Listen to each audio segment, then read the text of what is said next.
the technicalities and so forth. So that was the purpose of my call. So we are in the hands of the committee.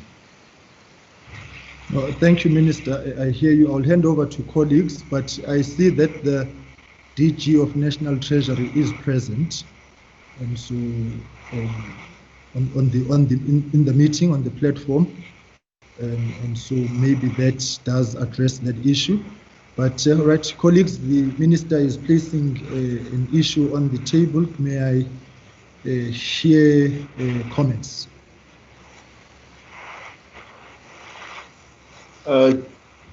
Yes, Chair. Honorable Dex. Yes, Chair. Chair, then maybe there's two ways we can proceed. If I was going to say, if we do not have all the people present who will be able to answer questions, that we listen to the presentation, because it's still early days. The committee is just 2 weeks in existence. We listen to the presentations on how far they have proceeded, and but then it will mean that we will not be able to really engage at this stage on the report and ask questions. But now you are saying raising that the the DG of National Treasury is here, the Finance DG is present. I was actually looking for him on the platform. I can't see him on the platform. If he's here, then it's a change the situation a bit, because he's the main person that must answer some of these questions for us. So if he's on here, then we'll change the situation a bit. But I can't see him on the platform. If you can perhaps, the DG can perhaps indicate if he's present. If he's not present, then we have a problem here. Thank you.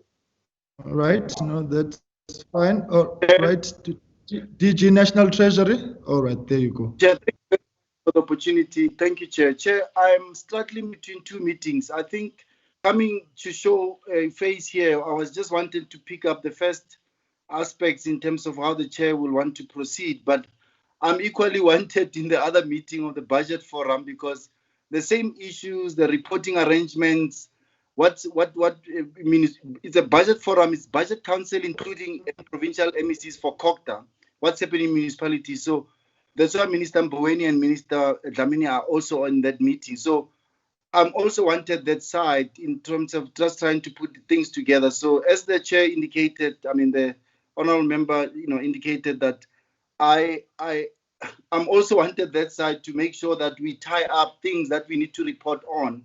So I'm torn. Coming here was just to say to the committee, I'm here, but I was going to log off to go into the other meetings.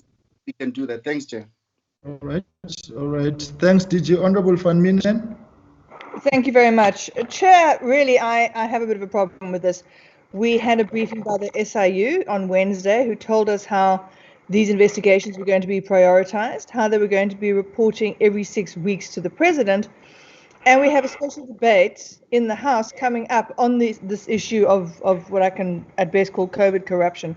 I think it is completely unacceptable that we have a SCOPA hearing scheduled for this briefing, and the next thing we hear that people have clashing agendas.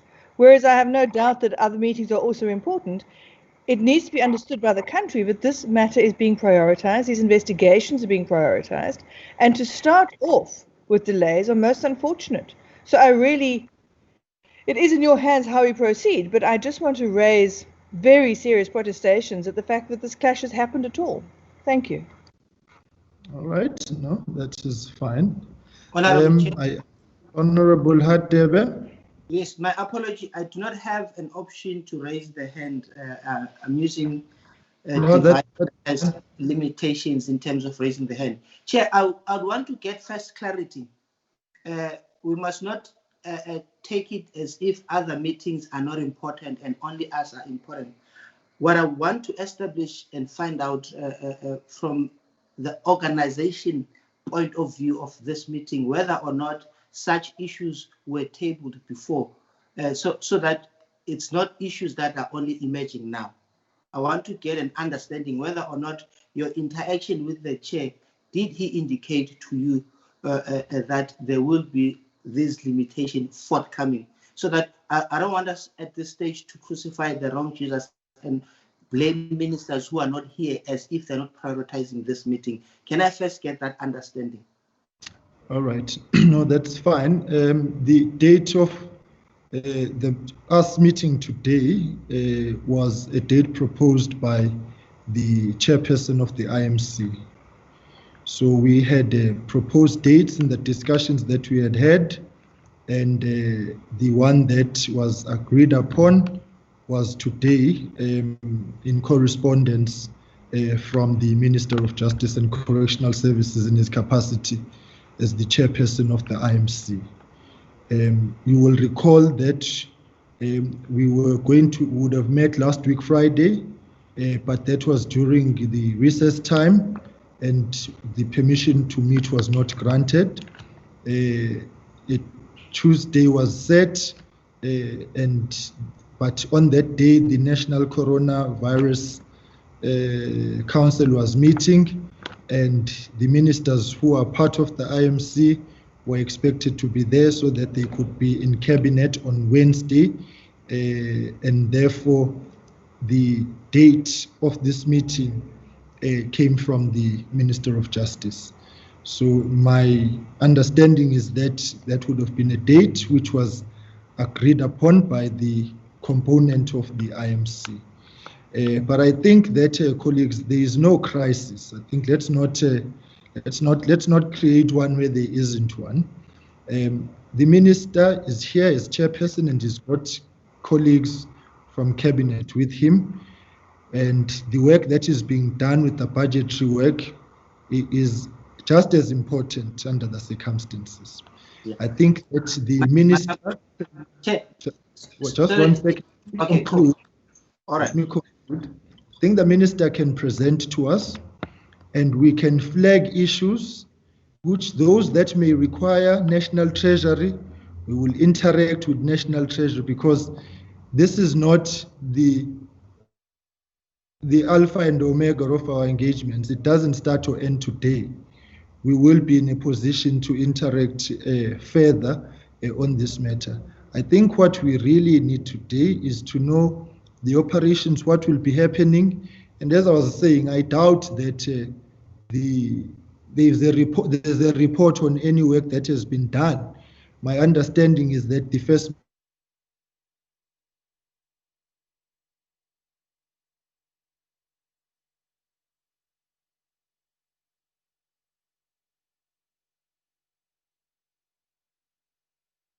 we seem to have lost the chairperson again.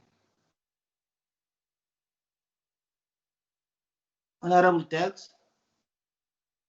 Yeah, I see that the chairperson is having difficulties, but I will send him a message. I'm back. Sorry about that. So I think there's no crisis, colleagues. There's no crisis. Chair, where are you, Chair? Are you where? For me.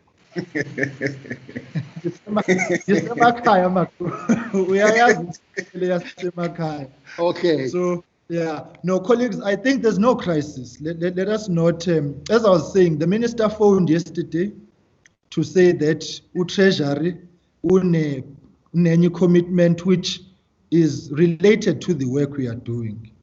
And like I'm saying, this is not the end of our engagements. This is an introductory meeting between us and the IMC. The ministers will inform us what the work they will be doing and take us into confidence.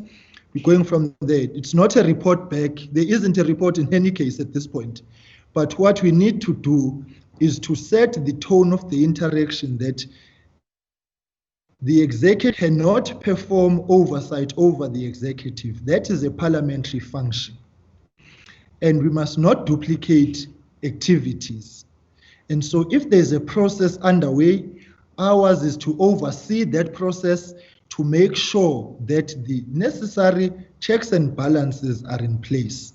And to say we will be watching what they are doing and receiving their reports as and when the reports are presented, so that we can satisfy ourselves and the public within our parliamentary duties that work is being done. So I don't think there's a crisis, and I don't think we must start off on that note. I think Minister was very forthright yesterday in indicating that, and I exercised the discretion, and I believe that we are still on the same page. And I take the point, yes, this is very serious. But I think we must also appreciate what IMCs are a very complex animal. Getting all teams at once will prove difficult. Next week, there might be something else with another department. And so you recall the challenges we had with the IMC on the municipal debt to ESCOM. So let us interact with the team that is here, and we'll flag issues. And moving forward, we will continue negotiating dates like we did, and find the best amicable one and interact. So there's no crisis, colleagues. There's no crisis. I think Minister can proceed. Let's hear what he has to say, and let's flag issues. But this is a work in progress. Yeah. No, thanks. Can I conclude? Yes, sure. Yes. No. Thank you so much. I think then, Chair, we need to appreciate and welcome the fact that indeed the Minister, as the chairperson of the Inter Ministerial Task Team, did try to contact you and alert you in advance. So we welcome that. And also, I do not want us, we are starting, so we must not create a perception or an understanding that there are other committees that are super than the other. We understand our work is critical, and it's of paramount importance that the public get to understand. So we must not cast aspersion that those that are not here are not taking this committee seriously. Secondly, it's still early days, as you clearly pointed out. I would therefore propose that indeed it's important for the committee to clear the air and the confusion that is out there in terms of what are the terms of reference of the Interministerial Task Team. We might not be in a position to interrogate the content and the nitty-gritties and ask pertinent questions in relation of certain cases. Ours is to receive the information, allow the committee to clear air in terms of already there's talks out there about executive investigating itself, and that will be cleared in getting the presentation and understanding the terms of reference. We then, after receive the information, after fully understanding and conceptualizing what is it that they'll be doing, will then agree in terms of how to interact with them in future. And perhaps they will also share with us if there are any milestone projections in terms of deadlines, whether or not they have received information at this current juncture. We'll hear from the presentation. So that's my 2 cents contribution, Chair, meaning we won't be long in this meeting. Thank you so much. Yeah, no. I think we are all on the same page, colleagues. So I think let us hear what the IMC has to say, because I think my name's on your list. Oh, sorry, Honorable List, you may proceed. Sorry about that. Yes, I didn't see that. Yeah, Baba. Yabonga ke ngifuna ukuchazela nje ukuthi ngakhulela eMshwathi nami umaqingwane lapho nami sisihlobo sami he. Mr. Chairman, Mr. Chairman, I just want to make it clear that Peggy seems to be implying that that Benedicta was saying this committee was more important than others. She didn't say that, and I think it is wrong to make that implication. But what she was saying, and what I am now saying, is that if an arrangement is made and this committee then accommodates changes to arrangements to accommodate the task team, then of course this is the meeting that should take priority over the other meetings. And I think that point should be made absolutely clear. As according to the timeline that you just described to us, we have accommodated the task team to ensure that they could be present and do the job. And so under those circumstances, I think it is important that the commitments be met. But Mr. Chairman, let's proceed. I understand what you're saying, and let's get on with it. Yeah. No, colleagues, I think we will still meet as the Scopa family, and we'll clarify our issues and so on. But as I've said, I really appreciate the discussion we've had with all of us. So what I will do now, I will hand over to the Minister of Justice and Correctional Services, the chairperson of the IMC, to brief us so that there's clarity and we understand what the IMC is and what it is doing. and then we will proceed on that basis, noting that for Treasury, we will flag Treasury issues, colleagues, and we will interact with them moving forward. We'll interact with the IMC and we will accommodate each other amicably and move forward. So, Minister, over to you. Yeah, thank you very much, Chairperson, for this opportunity and also for affording us to interact with this committee. And we have committed from the first day you called me, Chairperson, that the IMC is committed to work with this committee. There is no reason to second guess us cooperating with this committee. Unfortunately, the meeting of the National Treasury, it's also there was nothing that we could do because it's a process that they have to undertake in terms of budgetary processes. So we could not really do anything about that meeting. But from the interaction with the chairperson, it was also clear that the purpose of the meeting is also to understand the route that we want to travel, what is our mandate, whether we're going to triple into the affairs or the terrain of the law enforcement agencies that are constitutionally guaranteed. And the chair wanted to get where are we going and what we're doing. And from that discussion, it was clear that it might be possible to have this engagement, but it was important for me to be frank and upfront to the committee that we will not have this full component, and in particular the National Treasury, because of 50% of the information that we're dealing with, it's also within their space. So it was important for me to alert these committees, not that the National Treasury does not take this meeting seriously. They take it very seriously, hence you have seen the DG also coming to just state that there is this dilemma. But I think the manner in which the chairperson has summarized, it's helpful because we can then move forward with what is our mandate, what is it that we're going to do, and how is this going to be beneficiary to society as a whole. So, Chairperson, firstly, to state upfront is that this committee is not going to usurp the powers of law enforcement agencies. Neither will it usurp the powers of this committee, SCOPA, or of parliamentary oversight role.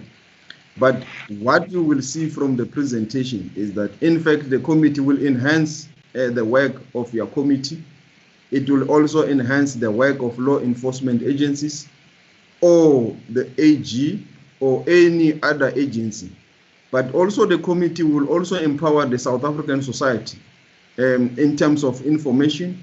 It will also empower anyone who wants to hold government accountable, even journalists, because from the onset, the information that we are dealing with is now mostly in the website of the National Treasury, which makes it particularly the procurement processes that have been undertaken, which makes it practically possible for any member of the South African society to hold us accountable.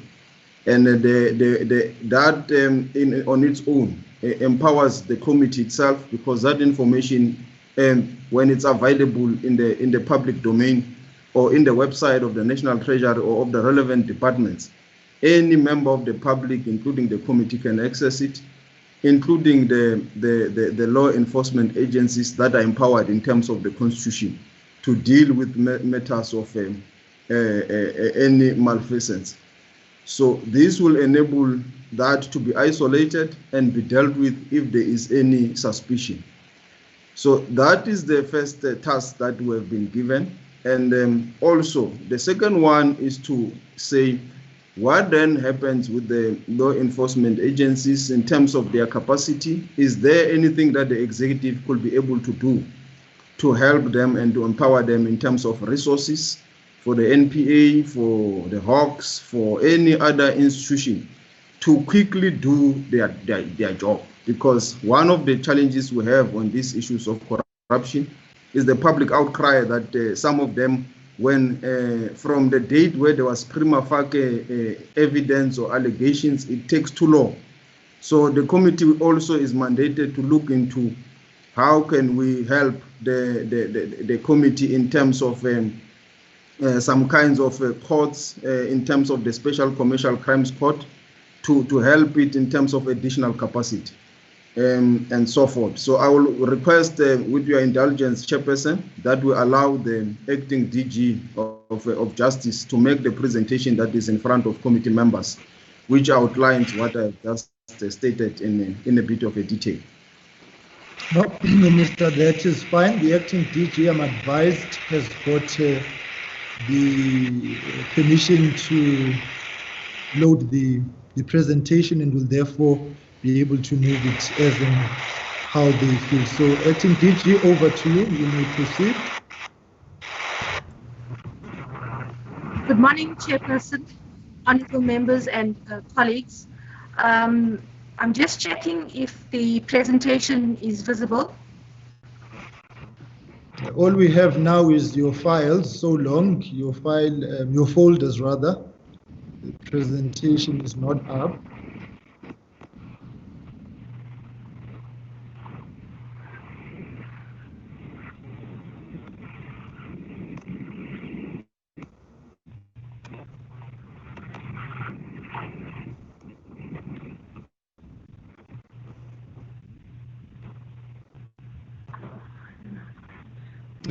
Ntombi Putben, if you've got the presentation on hand, please upload it and assist the acting DG.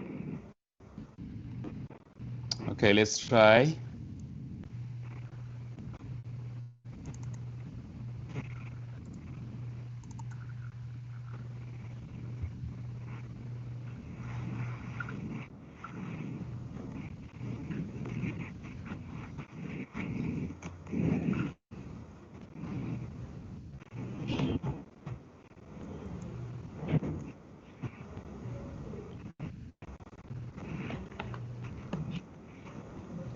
I really hope that moving forward we can do these things prior.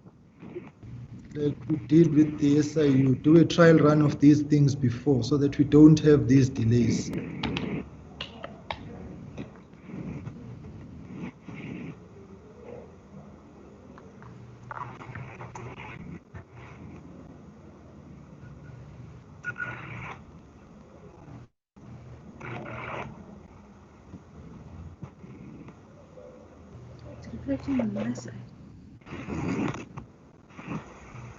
Right, colleagues, because you would have received the presentation, I will try to encourage you to pull it up on your folders, and those who may need it will,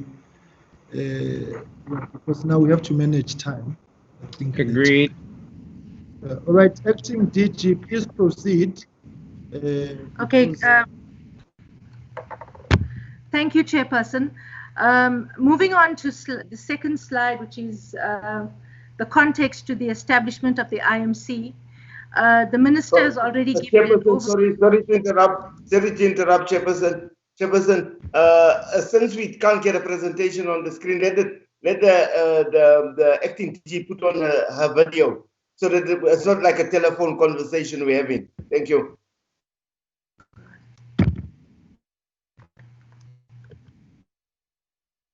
Acting DG, your screen.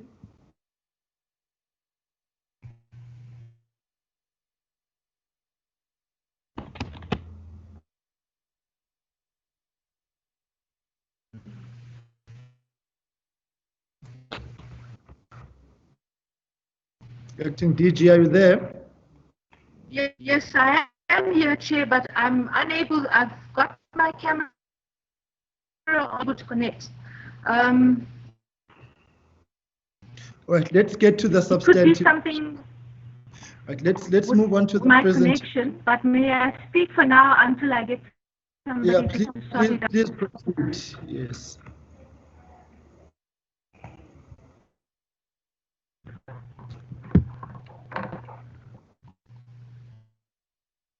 Acting DG, you may proceed.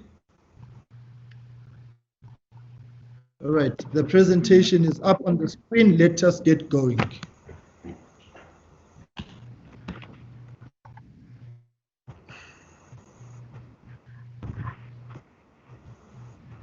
Thank you, Chairperson.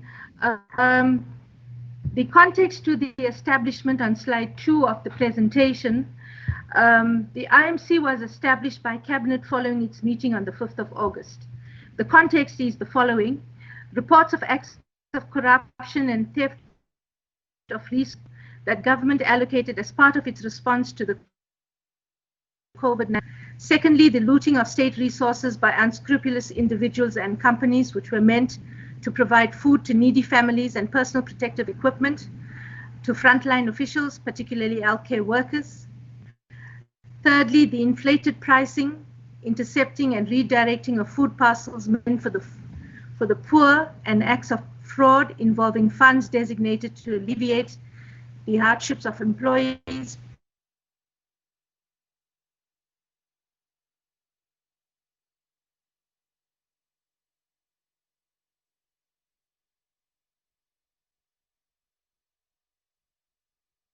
and which is to coordinate the collection of data on all procurement, including PPEs, which were sourced for the purposes of containment and responding to the COVID-19 pandemic, to ensure the publication of all contracts issued for COVID-19 activities.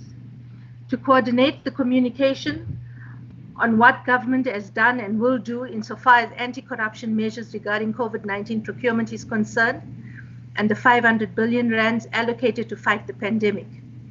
To publish all information with regard to procurement, including who the tenders were awarded to, the price of the tender, amounts paid, etc. To develop a plan on how to address corruption in relation to COVID-19 procurement, to develop measures on how to strengthen the capacity of the state to ensure that the systems and structures engaged is undermined. Slide 4, we set out the members of the IMC, which is the Minister in the Presidency, Minister of Finance, Minister of Police, Minister of Public Service and Administration, Minister of Cooperative Governance and Traditional Affairs, and the IMC is convened by Minister Ronald Lamola, Minister of Justice and Correctional Services. Slide 5. A brief overview of what the current measures are in fighting COVID-19 corruption is as follows. The establishment of the Special Coordination Center to strengthen the collective efforts among law enforcement agencies to prevent, detect, investigate, and prosecute COVID-19 related corruption. The issuing of the proclamation authorizing the SIU to investigate any unlawful or improper conduct in procurement of any goods, works, and services during the national state of disaster, and the misuse of COVID-19 funds across all spheres of the state. The SIU is required to provide an interim report to the President every 6 weeks, and the first report is due in the first week of September. The amendments to the original regulations of the State Capture Commission allow for the sharing of questions.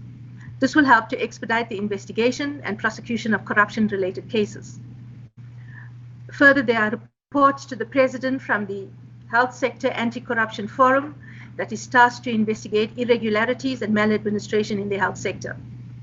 Lastly, investigation by SARS into tax evasion.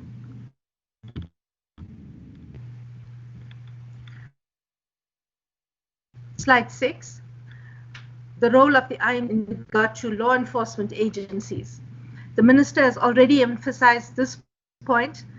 The IMC will not impinge upon the work of law enforcement agencies, or will continue to perform the work without fear, favor, or prejudice.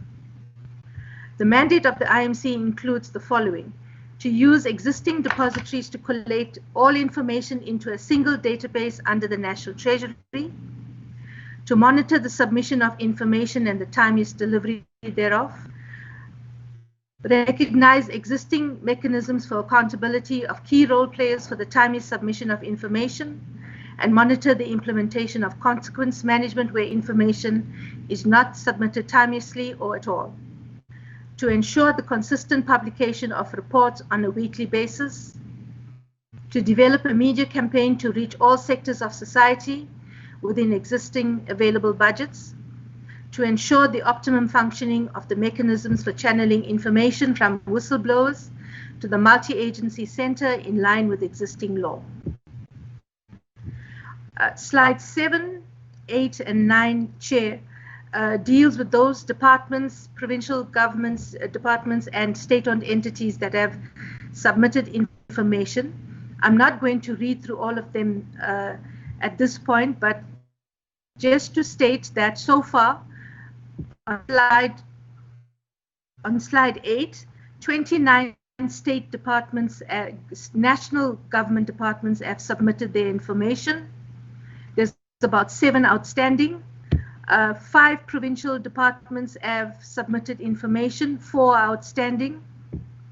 And with regard to state-owned entities, approximately 79 have submitted information. And I would like National Treasury to clarify how many are remaining, because as we know, there are several entities. Not all of them report independently or have their own budgeting processes. So they will clarify how many are outstanding in that regard. So if I may move on to slide 11, without going into the detail of who has submitted and who has not submitted. In slide 11, we deal with the measures and the slides going forward. What are the current measures that have been put in place at this point in time? Firstly, National Treasury measures to prevent corruption. The work of the National Treasury is supported, the work of the IMC rather is supported by measures by the National Treasury. We issued Circular 7 under the PFMA and Circular 103 under the Municipal Finance Management Act that deals with preventative measures in response to the COVID-19 pandemic to give accounting officers or authorities proactive guidance for preventative measures on how to revisit their control environment in response. Secondly, there's the draft instruction note number 11 of 2020-2021, which will do the following.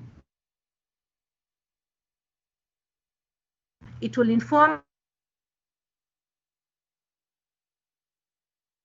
institution note in that procurement procedures when procuring PPEs and cloth face masks must now be complied with.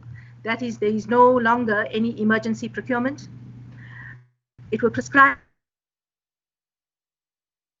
PPE items and cloth masks to reflect realistic current market prices. And thirdly, it will prescribe the conditions with which suppliers or manufacturers must comply with in order to provide items and cloth face masks to institutions. Secondly, thirdly, the Office of the Procurement Officer as a reporting instrument in the form of the e-tender portal, which will be used for reporting purposes.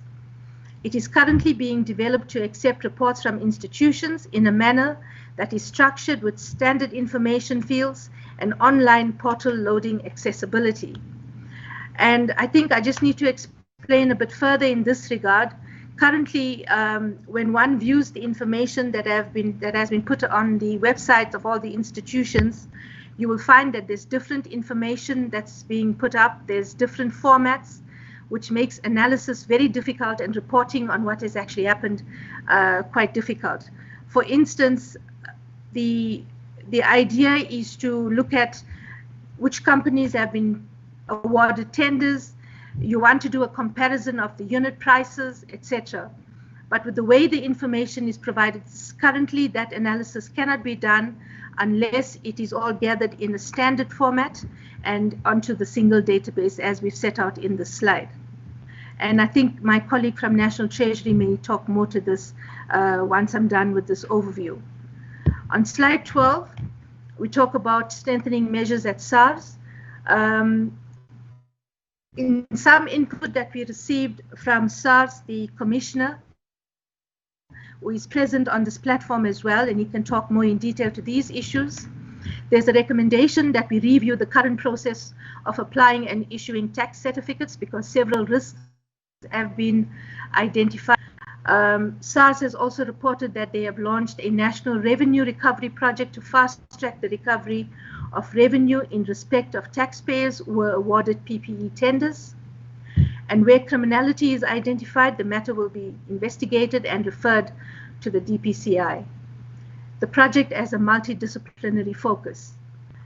In the immediate term, SARS requires additional resources to deliver against the increased workload of COVID-related tax evasion. Slide 13, strengthening the courts and the NPA. The Specialized Commercial Crimes Court as a blueprint for prosecutorial-led investigations. Current data indicates that there is a backlog of 74.5% of cases in the SCCU. These courts must be capacitated to perform its role as a dedicated court dealing with serious commercial crimes and corruption. We have 12 SCCU dedicated courts presently. There are about 6 in Gauteng, 2 in KZN, 1 in the Free State, 1 in the Western Cape, and 2 in the Eastern Cape.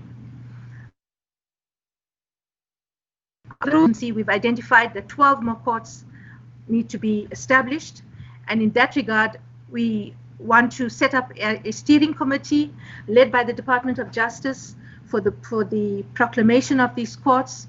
But firstly, there needs to be some analysis and planning on how do we resource these courts, and the timeframes for their proclamation to ensure that we improve on the investigation, prosecution, and adjudication of corruption cases in court. It has been identified that this area of work that must improve significantly, and the measures to do so must be explored.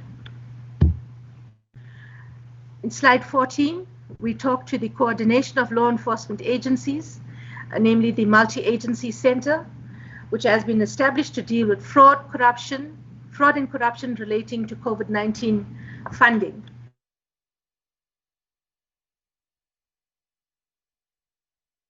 Intelligence Center, the NPA, the AFU, which is the Asset Forfeiture Unit, falling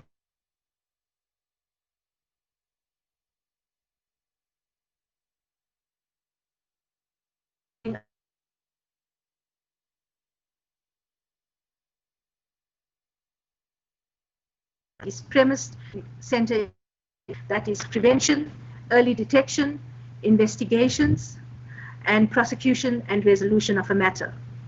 The purpose of the Multi-Agency Center is to be more responsive in working and producing quality intelligence and passing it on in a timely manner, with the broad aim to improve on outcomes in investigating and prosecuting corruption. In slide 15, we refer very briefly to some of the ongoing action that is required, and we've already mentioned this before, and that is the analysis of data on COVID-19 related procurement and the report on its findings, to improve on the number of cases enrolled in courts, to strengthen communication around what is being, and of course for greater transparency and accountability to ensure that the reports and information is published. We want to ensure that state entities, national, provincial, and local government file the reports on procurement during COVID-19. And finally, we must address resource and capacity constraints of entities engaged in the fight against corruption. Thank you, Chair. That is the end of the presentation.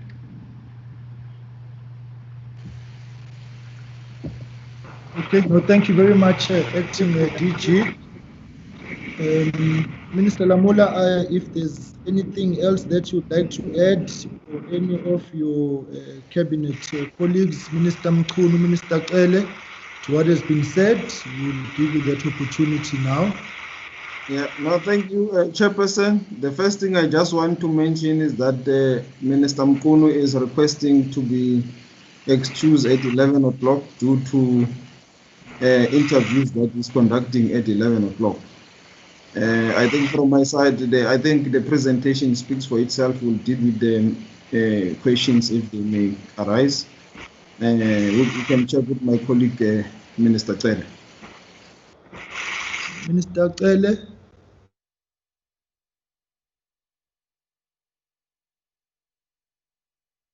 All right. I think let's proceed, colleagues, to questions and comments. And also bearing in mind that we've got the AG here, we've got the SARS commissioner here, the head of the SIU, NPA, and the Hawks are all present. So you may, in fielding questions, those entities and institutions are here as well. So colleagues, I'll hand over to you for questions.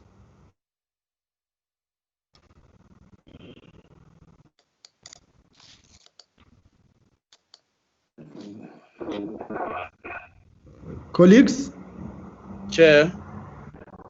Yes. Mark. Yes.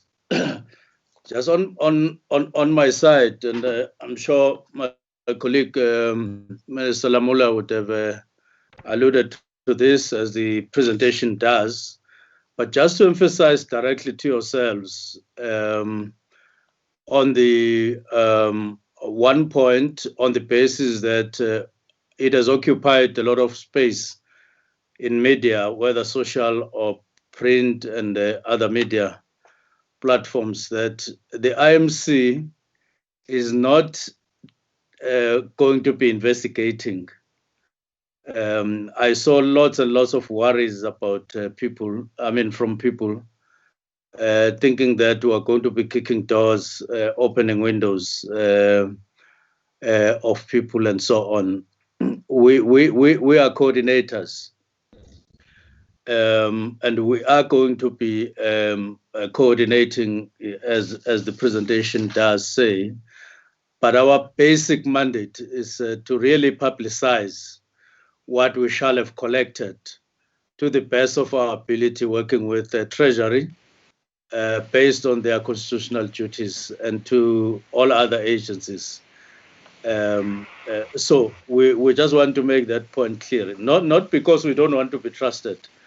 We do want to be trusted, but in case there's somebody who doesn't trust us, and in case there's somebody who thinks that we're investigating ourselves, that's not the case. And we will remain accountable to yourselves and to the public.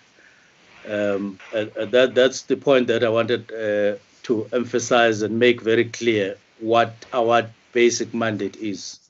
Thank you. Right, thank you very much, Minister Mkhunu. Right, Minister Cele.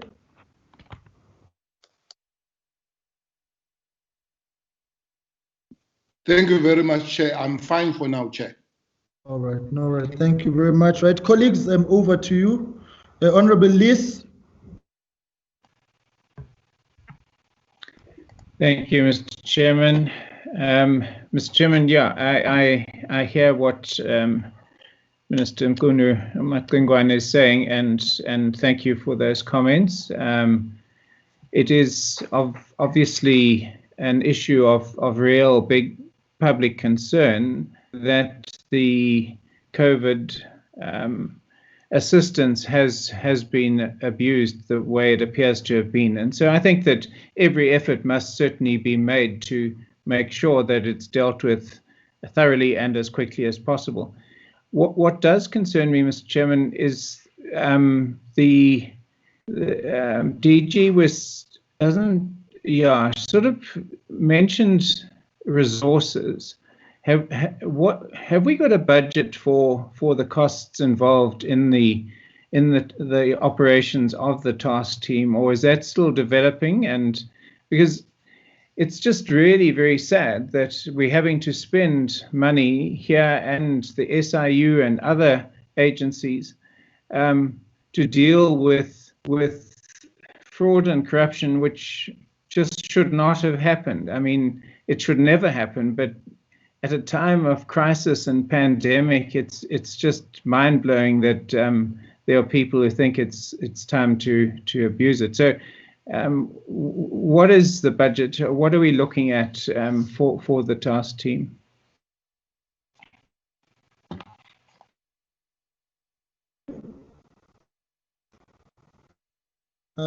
Honorable Lisa, are you done? Thank you, Mr. Chairman. I'm sorry, was I waffling there? My apologies. No, we may have missed the last part of the comments you were making. I was just wanting to just get some reassurance about the costs. We're looking at a budget. Have we got a budget?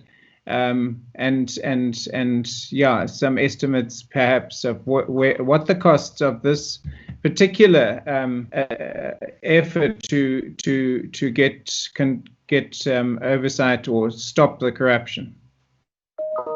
Okay. All right. Honorable Van Minen and then Honorable Mkonto. Thank you very much. I think following on from that, there are in particular two issues I would like some more information on. The one is, I think it was slide 11. It was a bit difficult to follow because the slides that we received previously have different numbering. I want to know which departments have not yet reported in terms of that list, because I think when one transposes that with the lists we saw on Wednesday, it certainly appears on the surface that some of the departments who are more problematical are the ones who have not yet reported in. And secondly, if somebody could also please unpack for me the issue of the courts and the extra courts that are going to be created, how that entire process will happen and what the actual time spans are for that, including issues such as staffing. Because again, something that I raised previously is that time is of the essence here. And if there's going to be any hope of trying to follow up and recovering any of the monies, we can't afford to actually have enormous delays in the system when we really need to follow this up urgently. Thank you. Right. Thank you very much. Honorable Mkonto.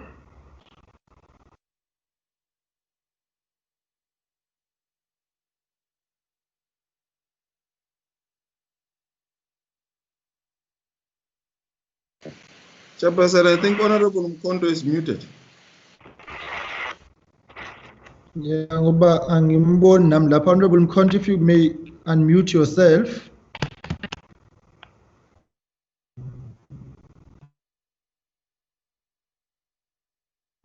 Okay. All right. I think whilst we try.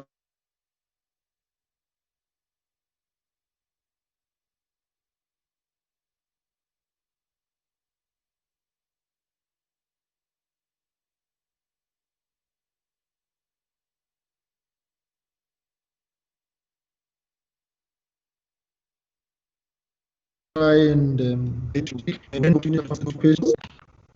right, Minister, will hand over to you for.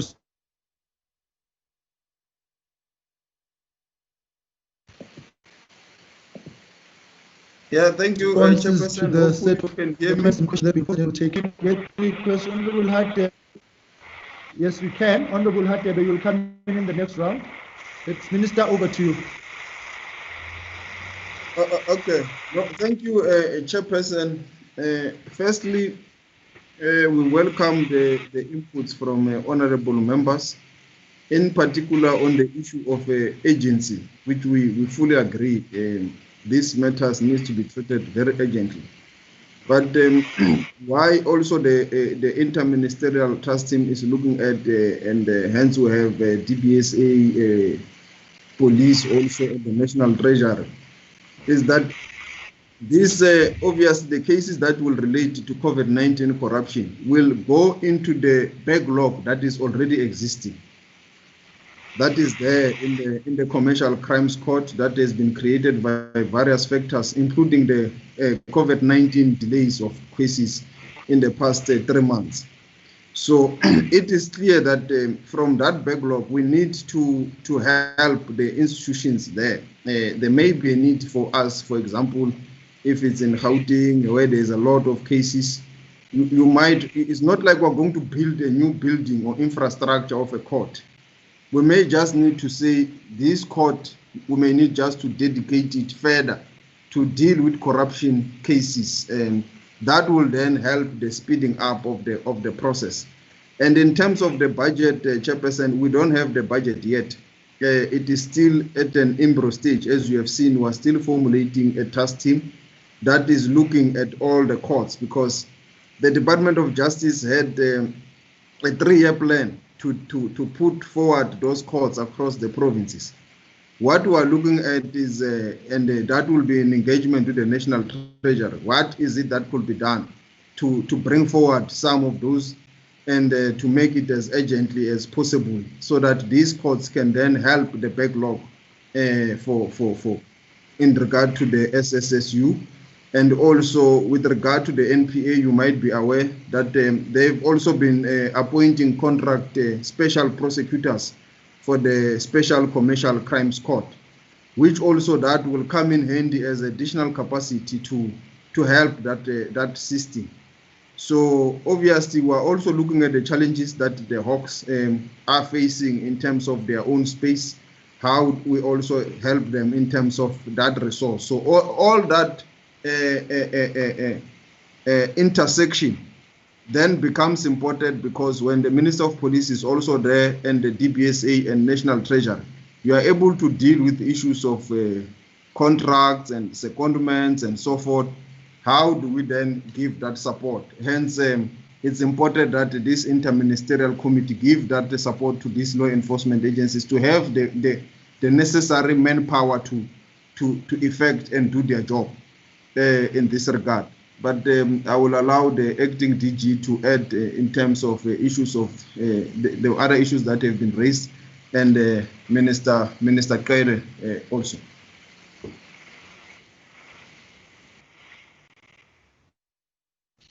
All right, acting DG. Thank you, Chairperson. Just to add on what the Minister has spoken to, there isn't a budget for the task team itself. The budget will fall within the mandates of the different departments.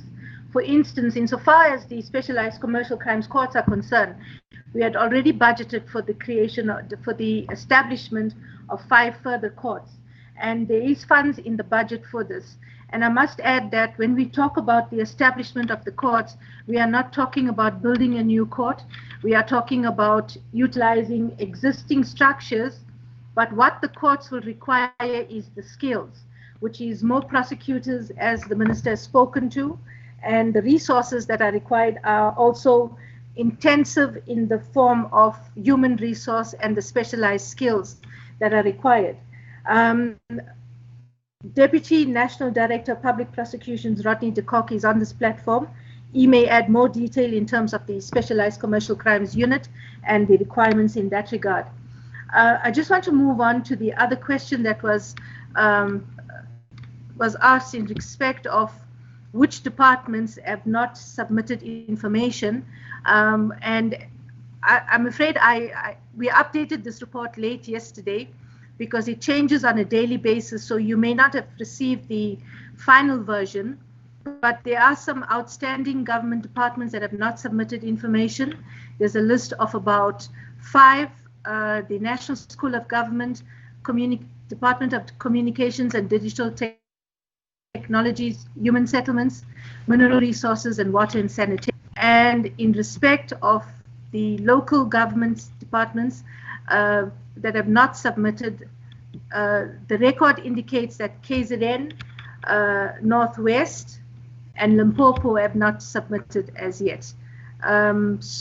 With regard to the entities, it's a very long list, and I'm not going to be in a position to list who they are, but perhaps if my colleague from National Treasury would like to come in that regard. Thank you, Chair. Because, as you say, the presentation you presented earlier on was amended in comparison to what we had received, I suppose for the reasons you specify. So if you can send through that report for the presentation to our staff, and of course noting that the National Treasury, the limitations which were expressed at the start of the meeting, we will still have that interaction with them so that they can complete the blanks in that regard. So I think just send through what you are presenting, because it's the updated information. Right? All right. Are there further responses to those questions? And then we can move to Honorable Hake. Honorable Pele. Well, it's just a small addition in terms of resources. Up to this point, firstly, the point made by Umatingwana, definitely there will be no investigations. We have, as you have seen, about 9 entities that have been pulled together. We have a full trust on those organizations that are supposed to be doing the job. No interference, no coming close to them except putting some assistance. That assistance will be some resources. There is no special allocated resources now except shifting resources if it needs to be in the enhancement of investigations. Hawks that will fall under the South African Police Service. At the present moment, we're trying to add numbers and try to fast track their recruitment and all that, and be able to second people where they're supposed to go on these structures. There's supposed to be some secondment to ID and other investigating units. So that's what we're really here to do, but also to make the call ourselves to those that have not submitted to fast track the send of the information and see that the information goes where it's supposed to go. The main trust of events or any other thing here is to investigation and to take those investigations to the processes, to the courts, and we end up where we're supposed to end. That will be a main thing for this committee, Chairperson. Thanks. Thank you very much, Mr. Kellerite. We will take Honorable Hadebe, Honorable Mkonto, and then Honorable Van Minen. You can have your follow-up. Right, Honorable Hadebe with an H. Thank you so much, Honorable Chair. Let me welcome the report, and I'm pleased to get the sense of the terms of reference and the understanding that indeed there won't be any interference with the law enforcement agencies in doing their job. I'm only concerned, though, with those departments and provinces that have not submitted. So the question will be, have you set any deadline for them to submit? Because ours, and the hope that we had when the ministerial task team was introduced, was that it will assist in expediting the process, as highlighted on your slide, that yours is to improve the number of cases enrolled in courts. And that will also need information. So if there's information outstanding at this current juncture, one, we would like to appeal to the task team that please deal decisively and firm with those who are not complying and set deadlines so that we can be at ease and find comfort that yours is to assist in expediting the process. So there shouldn't be instances where information is not forthcoming and those that are delaying the process are not held accountable. I'm happy to hear also that the issue of budget, there will be no budget for the interministerial task team, but the budget will be to the various departments that will be doing the work. I'm happy. So, Chair, my emphasis is for the task team to give us a clear indication in terms of have they set a deadline to those that have not submitted, and what will be the effect in terms of consequence management if they are not submitting on the time set, so that we can see and have hope that indeed they're doing what they are constituted for. Ours, Chair, is to make sure that if indeed the allegations are true and there are culprits, by now we want to see them in orange overalls. We cannot wait any further, Chair. We're running thin in terms of patience. So the issue of not submitting does not augur well with us. Thank you, Honorable Chairperson. All right. No, thank you very much, Honorable Hadebe, Honorable Mkonto. To the heads of the institutions, I will give you an opportunity to make brief remarks as well on areas where you may feel that the information must be complemented or consolidated and clarity provided. All right, Honorable Mkonto, we'll hand over to you, and then Honorable Van Minen. Chair, can you hear me now? Yes, you are audible. You may proceed. Okay, thanks, Chair.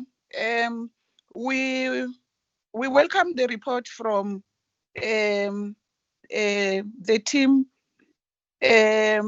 Chair, I am covered in as far as many questions that I wanted to ask from Minister Lamula, but then can we also, above all things that colleagues have requested, can we be given a time frame of this interministerial team? We don't want to have an open-ended activities that will, at the end, not yield the desired results in as far as the issue of budgets and other things are concerned. I did not hear, Chair, as to are the departments now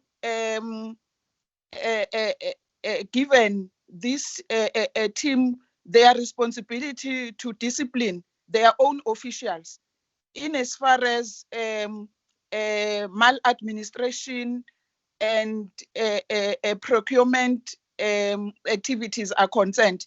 Because I did not hear the presentation from the DG talking about what are the departments internally going to do to assist this process. We are, maybe the public is worried about the executive assisting the judiciary. We're looking forward to see exactly how is this going to unfold. But we are giving them a benefit of a doubt that they are going to do this because the public is waiting and we are waiting anxiously. Thanks very much. All right, thank you very much, Honorable Mkhonto. Honorable Van Minen. Thank you very much. My follow-up is on the courts. Now, nobody was suggesting that anybody is going to be building new courts. But as we can see in the slides, and it was the slide entitled Strengthening the Courts in the NPA, we see that already the Commercial Crimes Court has a 74.5% backlog. There are currently 12 courts, but they now are going to be establishing additional courts. I want to know where that budget is coming from. I understand that it's sitting in the departments, but how on earth is it going to be ascribed to the establishment of these new courts, particularly considering that we're seeing a massive constraint on courts in any case? We're also seeing other commitments in terms of what the president said last September with gender-based violence with regards to resources in the court system.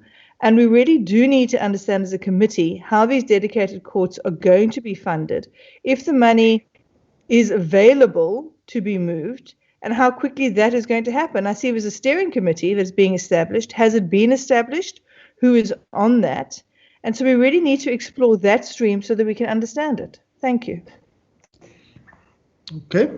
Let me check there on the list. All right. Honorable Minister, and your team, you may respond. Yeah, no, thank you, Chairperson. Maybe let me start with the last question.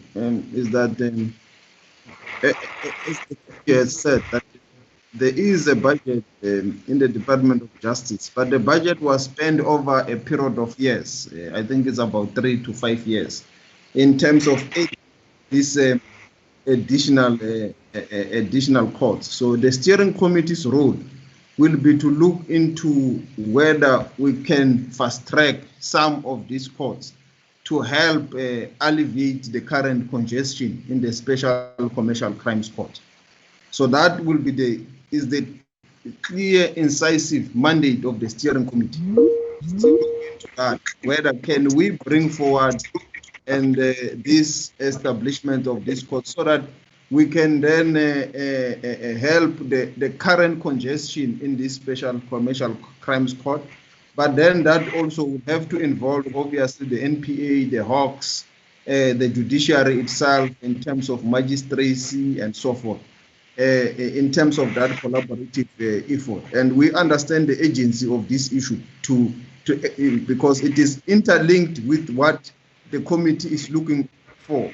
Also what society is looking for, that there must be speedy resolution to these issues if and when they arise. So that is the interlink that steering committee will be dealing with. At this stage, we will not be able to provide this committee with that this is the budget that will be spent on this date and so forth. because it is still also at an embryo stage. We are looking into that. How do we then help in terms of that backlog? It's something we can bring maybe at a later stage when it has been concretized that this is how it is going to unfold and how it is going to help the situation.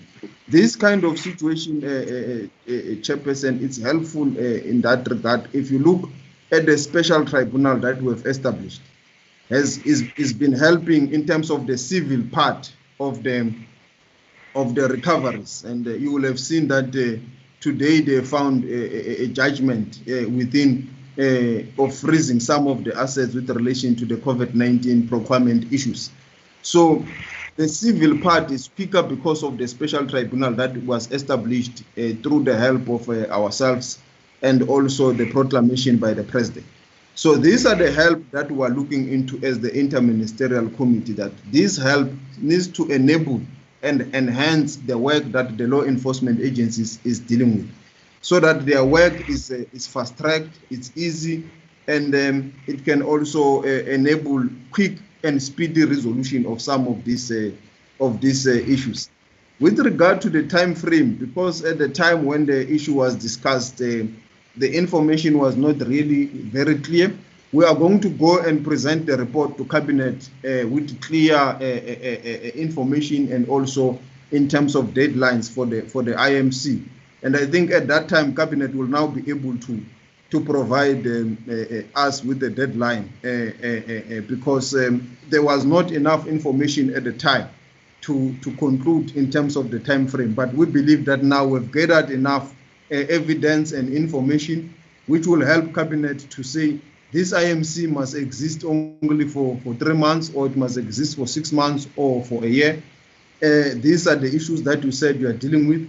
This is how far you are with the courts. This is how far you are with ensuring that all departments have submitted. This is how far you are in terms of standardization. In our view, you have finished your task. Or we give you 3 months, conclude the other task of ensuring that there is an easy and steady flow into the court processes that will deal with the issues of backlogs and so forth. Thank you, Chairperson. We can allow the acting DG and Minister Kaile to also come. All right, no, that's fine. Acting DG and then Minister Kaile. And then we'll move to the heads of the institutions and entities present. Right, Acting DG. Thank you, Chair. Just one point that I would like to add on, I think it's a question related to what will departments do to discipline their employees. Those processes must unfold within the respective departments, and they must do so following due process. And perhaps if the Minister of Public Service and Administration may want to add on whether what special mechanisms are being put in place in that regard, if any is required at this stage. But it's one of the elements of the work of the IMC to track the cases where there are investigation reports that indicate government employees were involved in corruption in relation to COVID-19 procurement, and to also track the progress of this case to ensure that there are outcomes to report on to the public. Because as indicated by the honourable member who asked the question, the public is waiting to see action, and that will be part of the work for the IMC to make available to the public. Thank you, Chair. Right, Honourable Kaile, Minister of Police.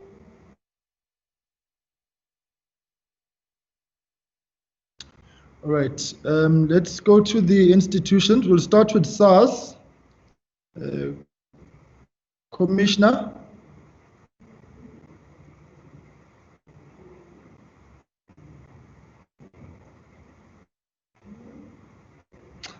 Right, SIU. Thank you, Chair. Thank you, Honorable Chair, honorable members, honorable ministers, and colleagues. Honorable Chair, we had the opportunity to present to SCOPA a day before our terms of reference, which are outlined in the proclamation 23 of 2020. So the work of the IMC will really assist in enhancing the speed at which we will access these contracts so that we are able to assess them speedily. So we will ensure that where necessary, we will also ensure that we tap into those contracts. But remember, our work is allegation based.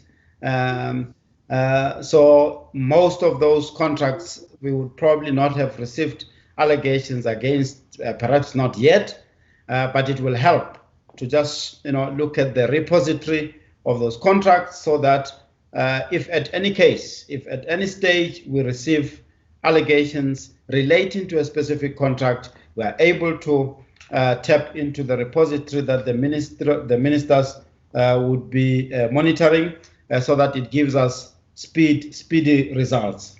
We really welcome that, and that is again going to be just a mechanism to ensure that the monitoring of the speed at which we address and fight this scourge of corruption is supported. The issues around the budgets, we are also of the view that the IMC will assist in that regard in terms of monitoring whether the capacity of law enforcement agencies it's really addressed. So, Honorable Chair, won't be too long. Thank you very much for the opportunity to comment. We really look forward to this collaboration and the IMC so that we can really make our work to proceed with speed and with the collaboration that is expected. Thank you very much. Thank you very much. I think you have set the tone. It's really brief remarks. What we want is your commitment to the IMC and the work that it's doing, so that we can hold you accountable to your own commitments. So, SARS, Commissioner, I saw you coming back on. Thank you, Chair, and thank you to the ministers present and my colleagues. Very quickly, Chairs, 4 areas that I'd like to highlight as must-win battles for us, and then give you some early indicators of what we are seeing. On the must-win battles, the first is our tax compliance process at the moment. Unfortunately, there are areas of abuse that we pick up where I'm not going to go through the detail of the abuse, but suffice to say that we need to look at reviewing and strengthening that because too many providers are slipping through the hole by playing all kinds of games, and then they present a risk to the fiscus. The second area is strengthening the collaboration with the agency, and I think you heard from the presentations as well as the ministers that that's well underway. But if we don't get that right, I think we're not fighting our best game. The third must-win battle is, and SARS has begun to do significant work here, is to strengthen our case selection and case management process. We have in SARS expanded the use of data and artificial intelligence to help us do this. We've established an enforcement committee with a strong project management discipline so that we can get focused execution with limited resources. And the fourth area, we have indicated a more detailed request to the IMC for additional resources. This is not just resources for this particular issue. These resources will strengthen the overall capability of SARS. But unless we significantly boost the resources at SARS, specifically in areas of technical, investigative areas, then we are fighting a losing battle. And I have to say that very transparently. Some encouraging signs that I can share with you, Chair. is we are currently profiling about 307 cases with a revenue loss of about 300 million that we are currently looking at. And that would include an array of both civil and criminal areas. We have just also been handed by the Free State SIU a request to help them with 300 PPE cases. We have currently identified 139 companies for potential tax evasion investigation. Of those, 63% of them, by our estimation, were not compliant for tax purposes, and only 29% of them were, and another 34% of them we are currently profiling. Of the non-compliant, it's all kinds of shenanigans that they play, not declaring income from PPE, even though they get that from government, they still choose to cheat government. They have outstanding tax returns, they file fraudulent or incorrect returns. As I said, they obtain tax clearance certificates by fiddling the system, and they're not registered for VAT. Some examples of what we are doing: 3 companies currently under investigation, totaling 165 million contracts from SAPS. 1 company is owned by a 30-year-old that has received a contract worth 125 million. You'll be surprised to know that many companies are not, they were previously registered, but they were not in the PPE business. We found providers that are registered as pubs, as IT companies, as car washing companies, as property letting companies, as bakeries and event management companies, and they've all been successful, notwithstanding no experience in providing PPEs to government. 17 of those tenders involved politically exposed persons to the value of 1.2 billion rand, which represents 60% of the total 2 billion that we are currently under investigation. We've also, by reference from the Fusion Center, we have received 12 cases. 9 of them have a combined value of 410 million, and we are currently at various stages of investigation on those. And the other 3 cases have a combined value of 171 million, and we haven't touched that yet because of resource constraints. So significant amount of work, Chair. I can give you more detail, but just to give you a sense that the dial is beginning to move, and if we are supported by the additional resources, we can move even faster. You will know that the burden for tax matters are lower than the burden for criminal prosecution, and we think it is the lower hanging fruit for us to begin to keep these scoundrels busy, but also to begin to recover some money and ensure that the money that is due to the fiscus that ought to have been paid is in fact paid, or that they are prosecuted. Thank you, Chair. All right, thank you very much. I think because I see you would have had a substantive input, you can forward that to us. We'll read it into the meeting. All right, AG, brief remarks.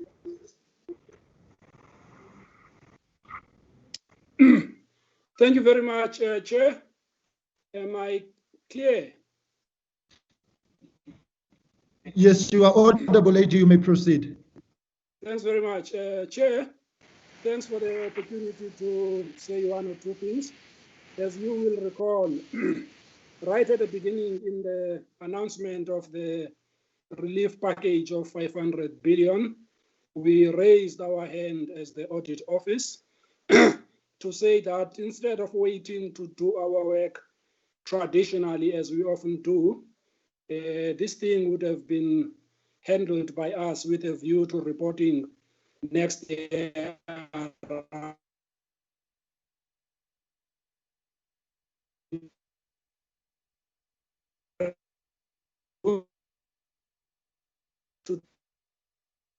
I'm not sure whether it's on my end only, but it's just breaking up. Am I breaking up? Am I coming through clear now? Okay. Okay, let me try again, Chair.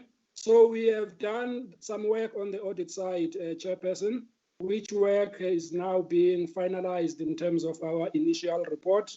We are hoping that the report that we are busy putting together and finalizing will be ready. Now fine. Sorry?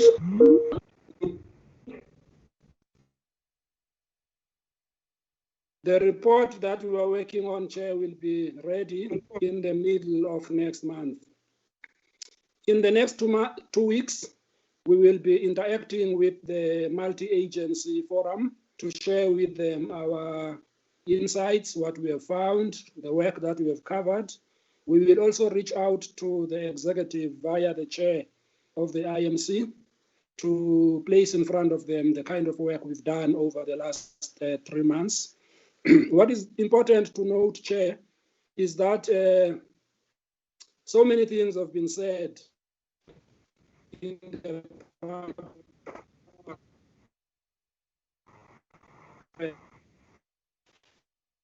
we would like to share with the country what we are finding in the accounting records of the state, which indicates very clearly what has already been dispersed, under what conditions has that been dispersed. Are there any suspicious transactions that we have encountered, which is one of the areas we are going to share across all the categories that were funded in respect of this 500 billion. So I think our report, when we look at it, Chair, and I'm sure we will get out to your committee for purposes of interaction sometime next week, to say to everybody, this is the 500 billion that was allocated. These are the institutions to which it was allocated, and this is what has gone through the books in respect of payments, in respect of each of those items of expenditure. And I think many of us will probably read this report with a very keen interest to begin to understand that all of us, when we were on lockdown,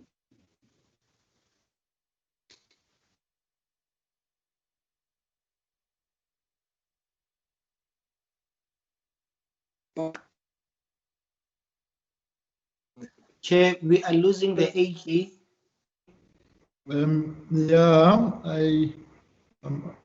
AG, maybe we can come back to you, Ngoba. Seems as if the connection on your side is, yeah, all right. And it was perfect since the meeting started until I speak. I can change where I am, but I can come back, Chair, and just give you. Okay, no, let's rather do that so you can conclude the input you are making. NPA? Thank you, Honourable Chair, Honourable Members, Honourable Ministers and colleagues on this platform, and the people. Chair, thank you for the opportunity to contribute to this discussion. Chair, there's just one or two points I'd like to make. Firstly, before the law enforcement response and the way we see our role vis-a-vis the IMC, which I think is a really important creation or entity. Chair, firstly, the IMC I think is hugely important in the context of the response and indicating that there's a strong political will to ensure that the necessary support is given to the entities that need to address COVID-related corruption. Firstly, from the perspective of the proactive aspect, Chair, the point to make is that if the proper risks were identified, if the proper mitigating measures were put in place and controls were put in place in the various departments, we wouldn't be sitting with this massive challenge that law enforcement is facing to deal with COVID-related corruption. So there has to really be a strong focus on what went wrong in those departments and to ensure that the necessary measures are put in place and consequences there. That has to be the starting point, Chair, because as other colleagues have said, we lose the money and then we need to invest in law enforcement, spending more resources and money to recover what the state has lost. Chair, as far as the interaction between the IMC and law enforcement, I think the country can rest assured that as law enforcement, we fully understand our role to act without fear, favor, or prejudice, but certainly appreciate the support that the IMC will give, particularly with regard to the resourcing aspects that the ministers have indicated. Chair, in this regard, law enforcement has come together to coordinate itself better in the fusion center, which has been reported on, and to clarify that this fusion center is a coordinating mechanism where many of the law enforcement entities, for example, the DPCI, the NPA, SARS, the FIC, the SIU, all sit together in a national structure and coordinate efforts throughout the country to deal with corruption-related matters. Chair, some of the key challenges that we face as law enforcement is, firstly, the issue of resources. We understand that the country doesn't have the money, and we really need to try to do more with less. In the NPA, Chair, we have been on a recruitment drive to resource the SCCU, which is a specialized commercial crimes unit, as well as the asset forfeiture units, to ensure that we can respond to the demands at the moment. But Chair, I cannot overemphasize the need, and my colleagues in the SAPS and the DPCI will no doubt talk to this. I cannot overemphasize that is the first point of call, and that we need the investigative agencies to be properly capacitated so that the cases can come through in a properly investigated, speedily investigated manner through to the prosecution authorities and other authorities. So I really want to emphasize that, Chair. I also want to emphasize that any assistance we can get in terms of forensic analytical capacity and capabilities that are so desperately needed by law enforcement.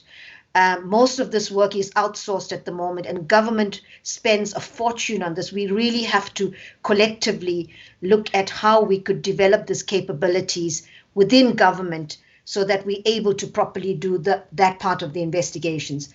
Chair, I do want to say that as Advocate Mutibi said, the emphasis in the Fusion Center is on speed, is on high impact.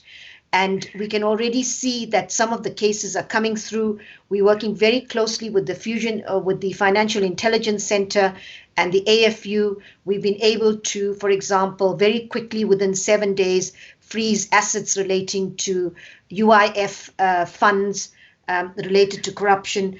And the AG has indicated that they have already done their work in a business unusual way. So we're looking forward to receiving the reports from the AG in the Fusion Center so that we can then, as law enforcement, identify possible criminal activities and act on that very, very quickly. So, Chair, the other last thing I want to emphasize is that we have limited resources, and so the Fusion Center is really looking at prioritizing high impact cases because, you know, we certainly won't be able to do all, but we need to send out a very strong message that law enforcement is up to the task and that the wheels of justice are indeed turning. Thank you very much, Chair. Right, thank you very much, NDPP. Can we get the Hawks, and then we'll go back to the AG, and then Minister Lamola and Mr. Celi, you can make your concluding remarks, and then colleagues, we will take it from there.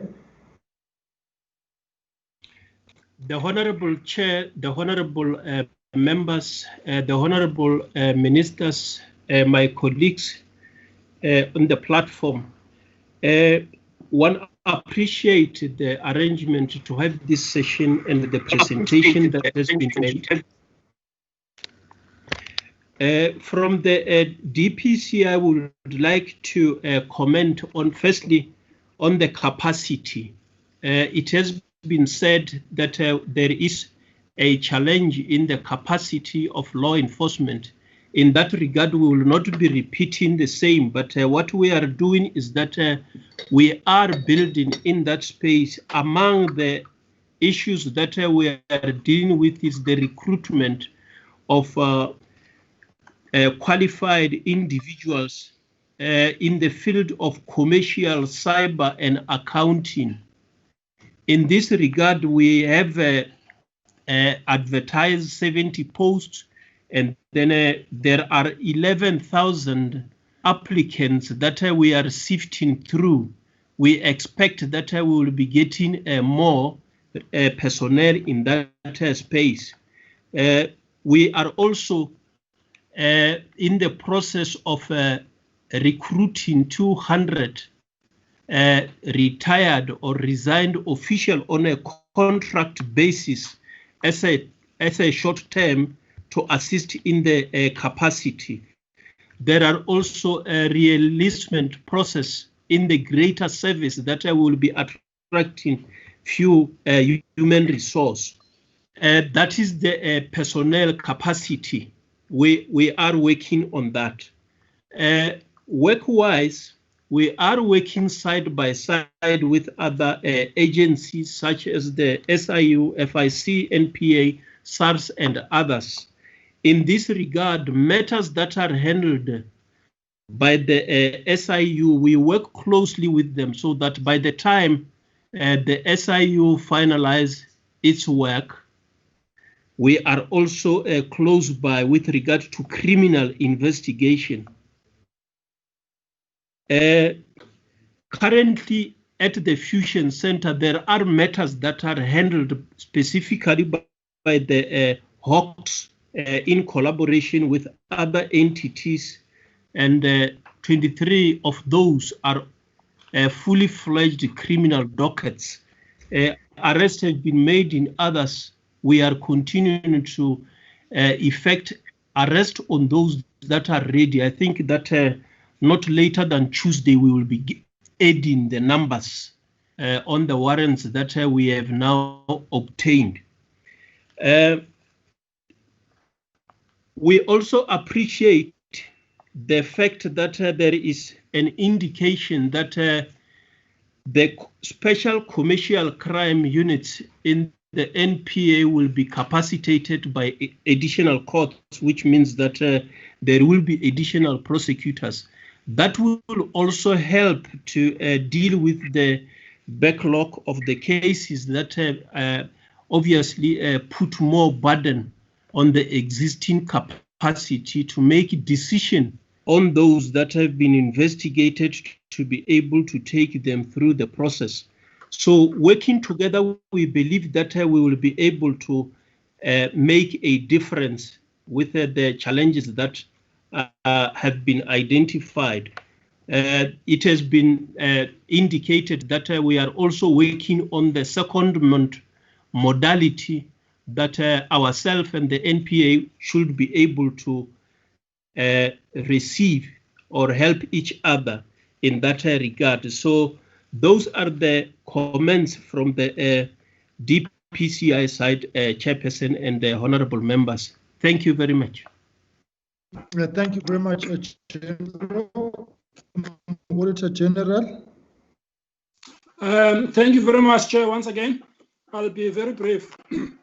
What I was saying earlier on, Chair, is that what our report currently is revealing is that the amounts that have exchanged hands in respect of the areas where the allocations have been made are nowhere near the full amount of the budget that was put aside in terms of the 500 billion, which means, and this is up to the end of July, because our work has been done up to the end of July.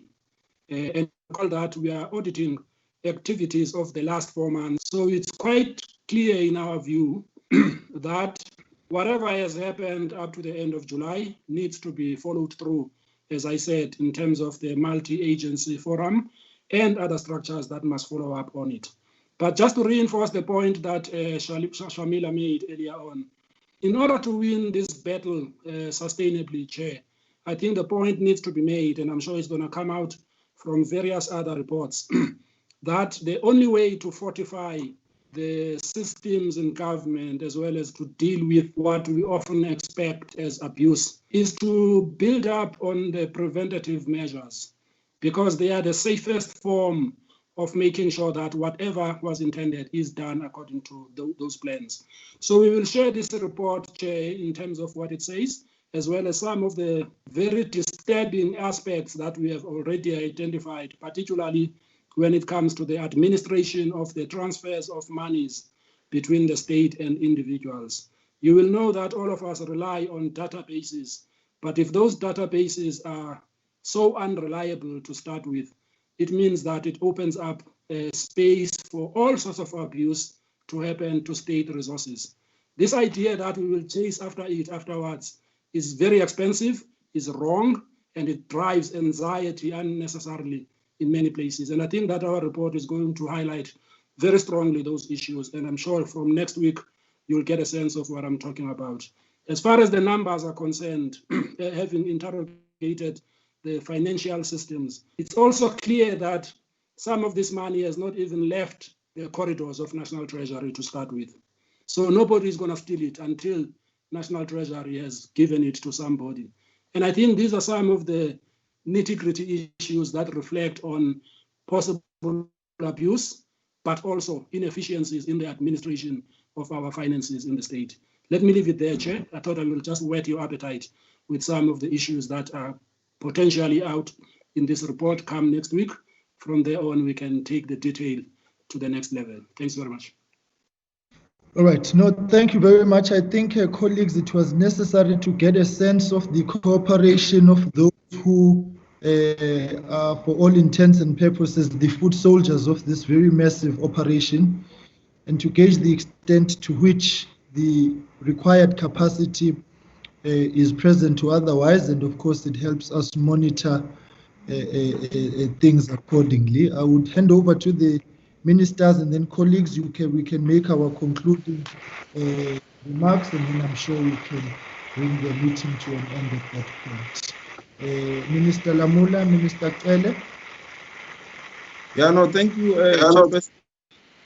We will attend to the issues that relates to that intersection between the courts, the Hawks, the NPA, and see whether there's anything that could be done to help in terms of the backlog and all the issues, the challenges that are related to that process. And maybe in future when we meet, we could be having a concrete report in terms of what can be done, and if there is any budget needed, or it's just an issue of secondment and all those things. So we will be able to report in future. But for now, we are thankful for this opportunity, and I think it also gives confidence to the people of our country that our job is to aid and help and ensure that the law enforcement agencies are able to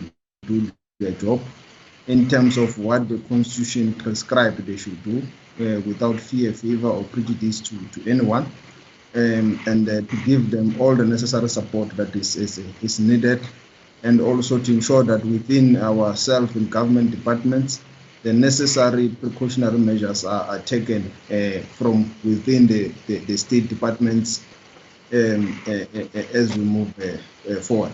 Thank you, Chairperson. Mr. Cele. Thank you, Chairperson.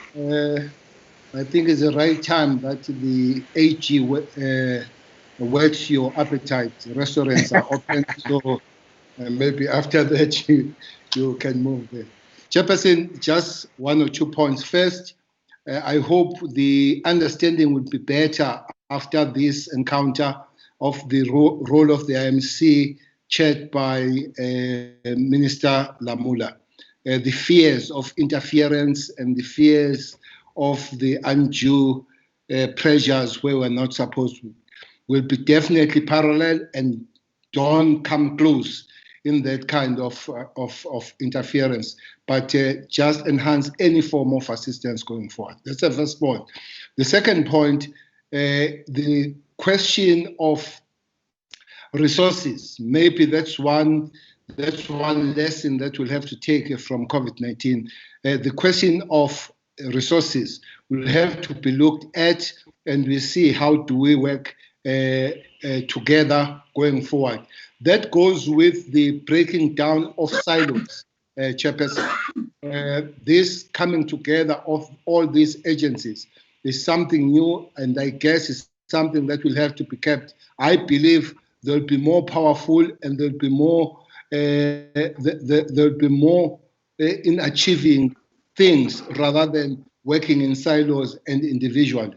And thirdly, I would love to also put on the point to say preventative measures will have to be found. This thing of chasing these cases is more expensive than preventing. So as we're here, as we're having these lessons, the new things, new ways will have to be found. Prevention will have to be one of those that will have to have gained out of this process going forward. Otherwise, thanks very much. We believe when the duty calls, all of us will be there. I agree with Ubheko Hadebe to say it's nothing wrong. It's nothing wrong changing suits or whatever uniforms for a free. I don't think if it is very free. I think Lamula pays for those orange overalls. But until we see that happening, South Africans won't believe on all of us. The speed is really necessary, that the speed is found there. And some few names, not necessarily foot soldiers, but on the highest days, if it needs to go up, so that to say to the people of South Africa, there are consequences for any ill doing that whoever is doing. Thank you very much, Chair. All right, thank you very much, colleagues. If there are any comments on your side, and then I would just like to conclude. Going once, going twice. Yes, Chair. All right, Honorable Hadebe, Honorable Mkhonto. Myself too, Chair. Honorable Dex and Honorable Mahau. All right, thank you. No, thanks, Chair. I wanted to say I'm pleased to hear that all the agencies, there's overwhelmingly welcome and support of the IMC and the role that it's going to play. We are pleased to note that. And to the Honorable Lamula, as the chair of the IMC, you represent our generation, and we see us through you, and we expect nothing but the best from you. You dare not fail us. We want to be remembered as the generation that did not tolerate corruption and that dealt decisively with corruption. So whatever you do, please note that you represent the generation that wants to be remembered as the generation that has dealt decisively with corruption. Thank you, Chair. Right. Honorable Mkhonto. Thanks, Chair. Chair, from the presentation that we got from the agencies, it appears that the prevention part of it, for now, we can't talk about it. Seemingly, from what we got from the SIU and the other agencies that have presented today, there are people who have mastered the art of contravening the MFMA and the PFMA. So I'm happy that almost all the agencies are talking to the point that we have to build the state capacity. But then one would love to see this be done permanently, not only for the COVID-19 related cases. The critical skills that they've been talking to, should we have had them? Should have these agencies had these skills? I don't think we'll be having this Inter-Ministerial Committee today.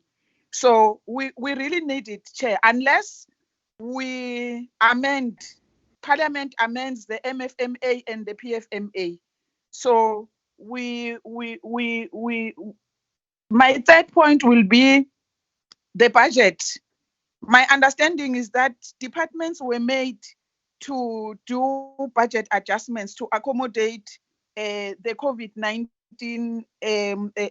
disaster. So can these entities be assisted from those resources set aside for COVID-19 to make sure that they perform their duties effectively and efficiently? Thanks, Chair. Right. Thank you, Honorable Dirks. Thank you, Chairperson. Yes, Chairperson, I want to thank Honorable Lamula and the IMC for the report that they've given us and the work that they've been doing thus far in the short space of time, which is only 2 weeks. I think this report, and together with all the inputs from the law enforcement agencies today, at least is helping clarifying the issues with South Africans out there, because South Africans out there, I think, are quite upset with the way things are going currently in this country. And then there are also those ones, because everyone is now journalists on social media. There are also those ones that want to paint all of us as corrupt in government, including the police, including law enforcement agencies. To them, it's just we are all corrupt. And I think this will help set the record straight out there, that there is a serious commitment on our part to fight corruption. And I think that the issue at hand, which is the PPE tender fraud, I think the law enforcement agencies, we must congratulate them. They've shown serious commitment, including the ministerial task team. I see that yesterday, I see the SIU Special Tribunal froze the assets of the companies that was involved in irregular PPE tender procurements in the Gauteng. I want them to do that in all other provinces. I think this is showing South Africans there's a serious commitment that we will not tolerate corruption. We are not part of this corruption. Individuals will always be fine in all parts of society, everywhere, even in the church. Individuals will find a way of doing wrong things. So this shows South Africans that there is a commitment on our part that we get to the bottom of this, expose corruption where it exists, and bring the people that's involved to book for these atrocities. So I want to thank you very much, Chair, and the committee and the law enforcement agencies. Thank you so much. Thanks. All right, thank you, Honorable Dirks. Honorable Machau, Honorable Lees, and Honorable Van Minen, and then we will bring it to an end. Thank you very much, Chairperson. I think what is of critical importance, what is it that make me very comfortable are the terms of reference of the IMC. If they are properly implemented, there will be, truly speaking, a difference in terms of implementing all the resolutions that we have been taken, especially the term of reference saying the enhancing of the work of the state aid agencies and the capacity building that will be done in terms of bringing the resources to all the state agencies. If that can be implemented, definitely, Chairperson, we can expect positive results. So the earlier the better, that the IMC comes closer to all the state agencies, makes a point that there is enough personnel so that they are able to implement all the resolutions that they have taken. That will assist us a lot. And again, the issue of refurbishing the committee, the Scoper committee, with the report will assist us in terms of monitoring all what they are doing in their different corners. Thank you very much, Chairperson. Thank you very much, Ma'am Machau. Honorable Lees. Thank you, Mr. Chairman. Mr. Chairman, we've spent quite a lot of time talking about resources, either being spent when we shouldn't or required. And SARS Commissioner Kisveta has indicated that SARS needs more resources, and I think I would support that, but I don't have the detail, particularly given the destruction of the SARS capacity during the Moyane regime, and the job that Edward has to rebuild that.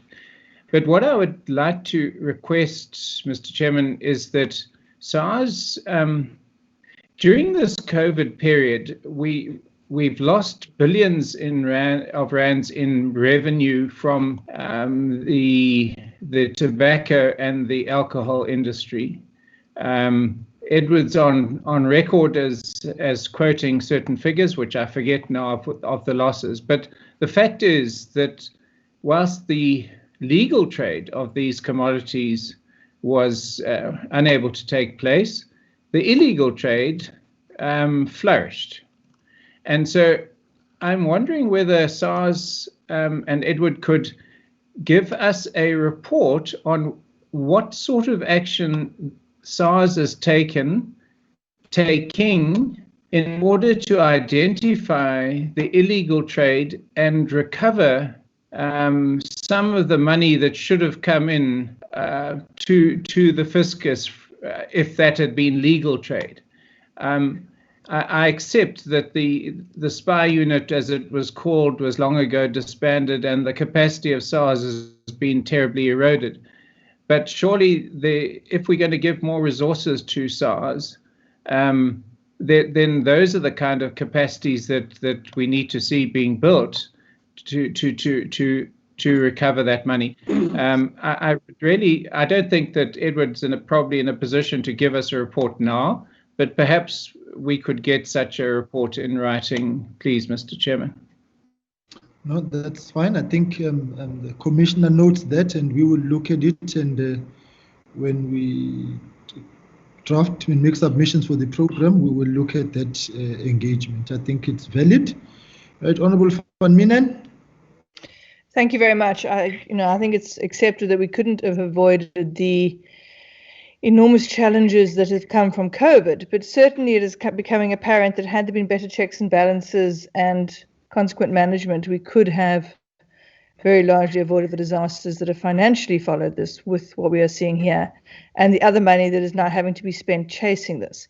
I just hope that going forward, the IMC is able to report timeously and that everybody is in fact present at those meetings so that we can actually ensure that this work is done properly and correctly. Thank you. Right, colleagues, I would like to take this opportunity to thank Minister Lamula and Minister Qele for having stated the duration of the meeting, and of course to the IMC and to the heads of the institutions which have made brief comments. I think the point has been stressed about prevention. I've made the point before. My mother, who was a nurse, used to say, prevention is better than cure. And there is therefore a need to draw very serious lessons from what COVID has taught us about the state of readiness to deal with crisis and to ensure that the necessary checks and balances are put in place for the kind of emergency which may prevail moving forward. And so I think that point that colleagues have made is important. But on the extreme end of prevention needs to be successful, effective and efficient consequence management and successful prosecutions as a means of entrenching deterrence within the discourse of financial management or otherwise. And therefore, whilst we speak about prevention, that is now something for the future. And what needs to happen is that the wrongs of the past which have happened have to be punished. And yes, I'm hearing colleagues today, they are very nice, they are very pleasant. And I'm quite certain that their niceness ends today because we wanted to get a picture in terms of what it is that will be happening. Our patience has run very thin and is close to zero. And to the law enforcement agencies, the issue of coordination remains of paramount importance.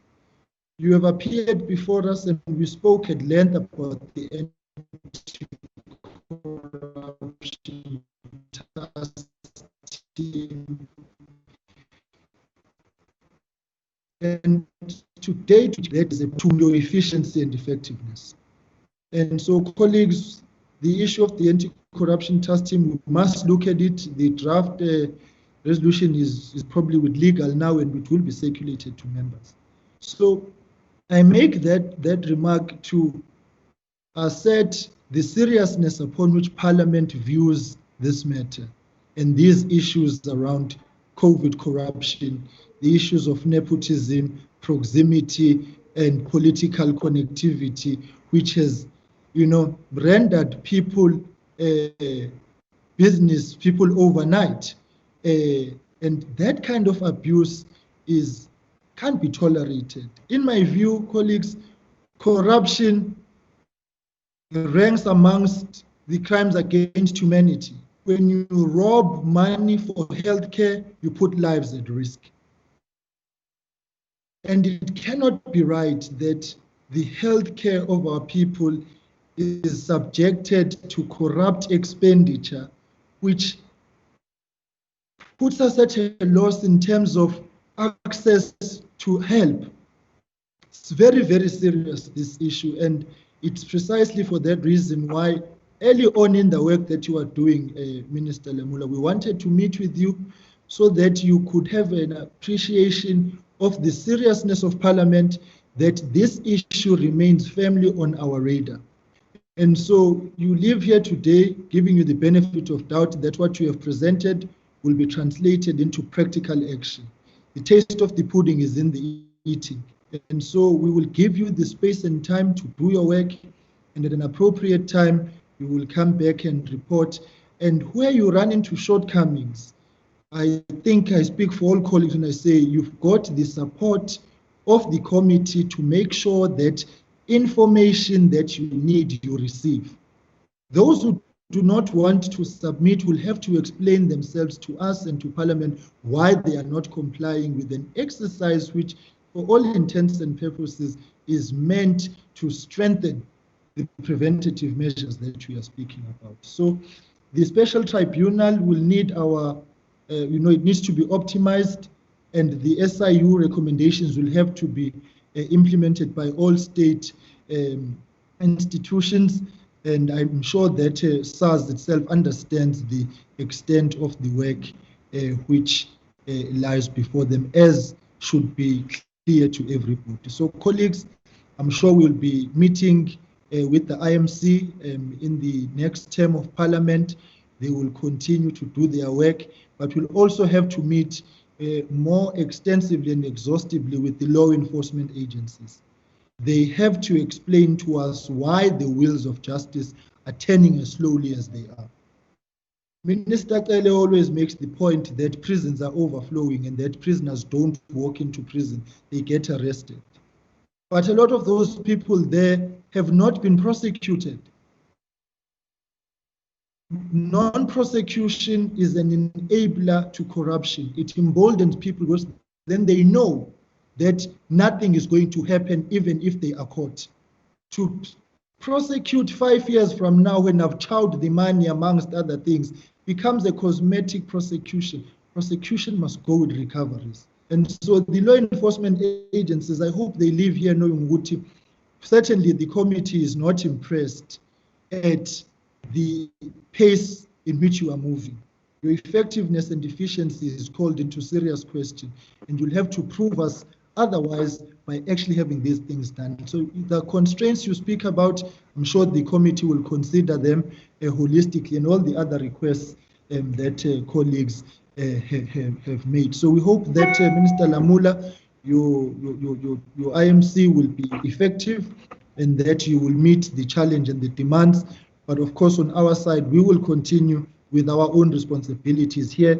But the IMC understands now that there is parliamentary oversight in the work that they are doing, and we encourage interface and not interference in the work you are doing. So AG, the report that you spoke about, we will want to have an interaction about it as well and engage on it. So colleagues, I think we can leave it at that with the understanding that this is a work in progress which requires all of us, but we are in the next report, it's not about pleasantries. We want concrete, tangible, substantive progress and results, and a clear demonstration of prosecutions and recoveries gaining traction in a manner which will inspire confidence in the South African discourse. People are fed up, we are fed up, and I'm sure you are fed up. And if we do not create a conducive environment which demonstrates our intolerance to corruption, we are complicit in the corruption, we are enablers of that corruption. So all of us in our respective positions of work, let us work together and make sure that we wage a strong war against corruption for the people. I think ultimately that's why this is important, it's for the people. So colleagues, thank you very much. Minister Lamula Utubegi, you represent our generation. So just for that, sizokunika support thina esingabantu abasha to make sure that this work gets done. So colleagues, I'd like to thank you very much and wish you a blessed weekend. Be safe out there, and let us all do the best we can to win the war against COVID-19. Other comments, going once, going twice, thrice, the meeting stands adjourned. Thanks, Chair. Thank you. Now I support kodwa besisabambele lo mzabalazo we-youth. Thank you. Siyabonga, Chairperson. Thank you. Thank you very much. Kubo DP, Kubo. Bekomncane ngizile namhlanje ukuthi kanti ubheke omncane. I'm being reduced today. You are no longer Honorable Hadebe with an age. Sengizokubiza ubheke omncane. Ubheke omncane. All right, colleagues, do take care. And